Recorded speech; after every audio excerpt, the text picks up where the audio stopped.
Assalamualaikum warahmatullahi wabarakatuh. Nama saya Muhammad Al-Fajri dari Universitas Islam Negeri Aran Iri, Banda Aceh.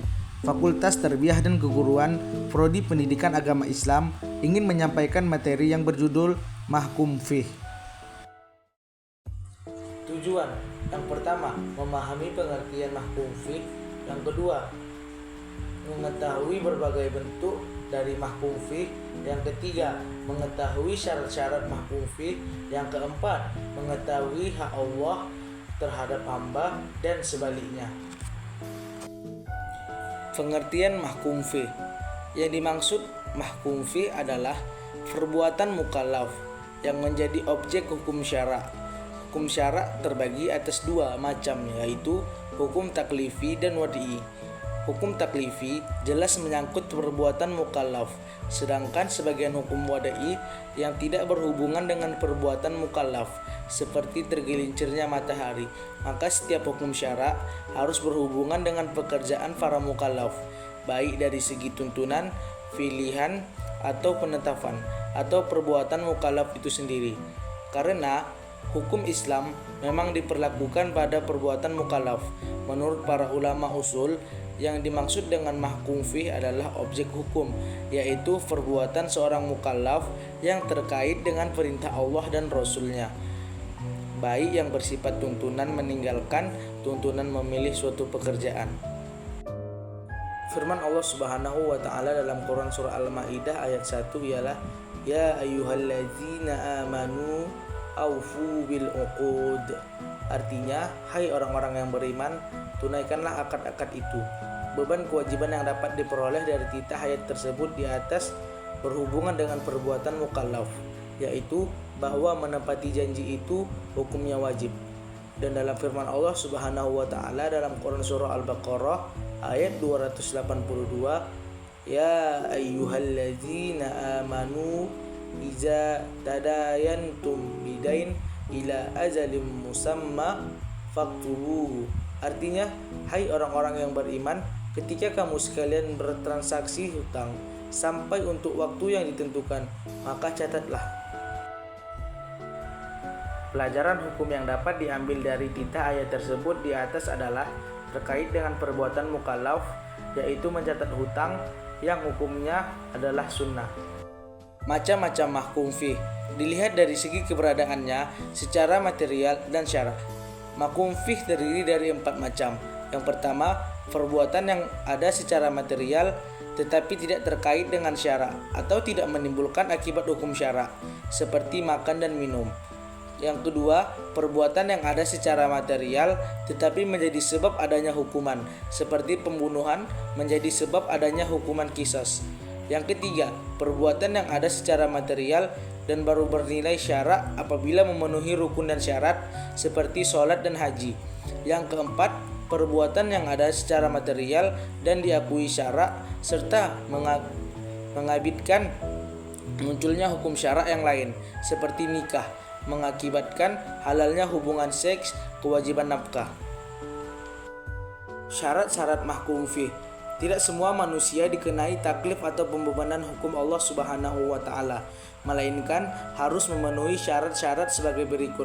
Yang pertama ialah hukum itu telah diketahui dengan jelas sehingga dapat dikerjakan sesuai dengan dikehendaki syara'.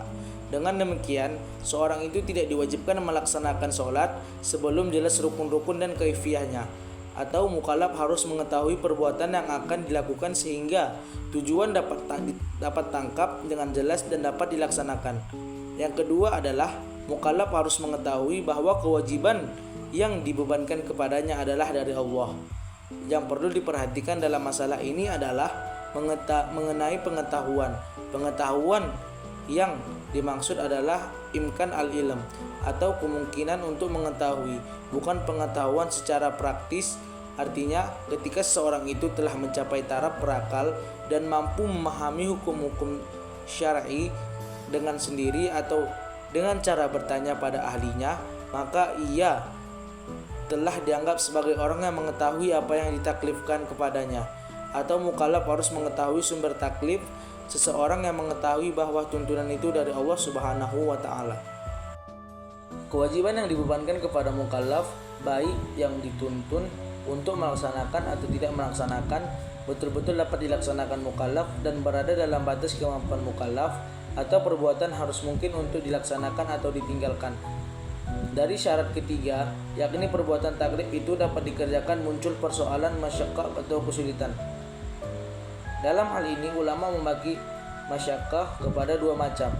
Yang pertama, masyaqqah muta'addah, kesulitan yang biasa, yaitu berada pada kapasitas manusia untuk melaksanakannya. Artinya, perbuatan tersebut dianggap mampu untuk dilaksanakan, misal sholat, zakat, puasa, haji, bagi manusia tidak sulit untuk dilakukan. Yang kedua, masyaqqah ghairu muta'addah, kesulitan yang tidak biasa, yaitu kesulitan di luar kapasitas manusia, yakni jika ada perintah untuk melaksanakan perintah di luar kapasitas manusia, maka hal itu otomatis tidak mengandung kewajiban melaksanakan bagi mukallaf. Misal, puasa sepanjang tahun, salat sepanjang malam, haji dengan jalan kaki, beribadah namun membahayakan keselamatan jiwa. Hak Allah dan hak hamba. Perbuatan mukallaf yang dituntun oleh Allah Subhanahu wa taala dalam kaitannya antara hak Allah dan hak hamba terbagi menjadi 4 macam, yaitu pekerjaan-pekerjaan yang dipandang hak Allah. Perbuatan-perbuatan yang dipandang sebagai hak Allah adalah segala perbuatan yang kemaslahatannya itu akan terpulang kepada masyarakat umum, bukan untuk seorang tertentu saja, dan pelaksanaan diserahkan kepada pemerintahan yang sah.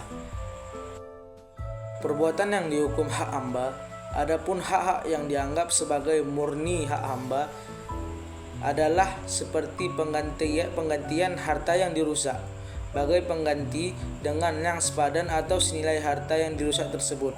Dalam konteks ini, maka sepenuhnya menjadi hak pemilik harta yang dirusak untuk minta ganti atau tidak. Demikian juga hak menahan harta yang digadaikan, maka sepenuhnya menjadi hak penggadai. 3. Perbuatan yang mengandung hak Allah dan hak hamba. Tetapi hak Allah lebih kuat. Bagian ini diumpamakan hukum menuduh zina, apabila ditinjau bahwa hukum menuduh itu mendatangkan kebaikan kepada masyarakat. Nyatalah bahwa ia adalah hak Allah lebih keras. Tidak boleh yang dituduh itu menggugurkan hukum itu dari orang yang menuduh, dan tidak boleh hukum itu dilaksanakan oleh yang dituduh. Yang keempat, pekerjaan-pekerjaan yang terkumpul padanya hak Allah dan hak hamba. Akan tetapi hak hamba lebih kuat. Bagian ini ditampilkan dengan hukum qisas. Oleh karena dalam hal ini hak hamba lebih kuat, maka hamba yang bersangkutan boleh mengambil diat saja atau memaafkan saja. Syukran ala ihtimamikum. Wassalamualaikum warahmatullahi wabarakatuh.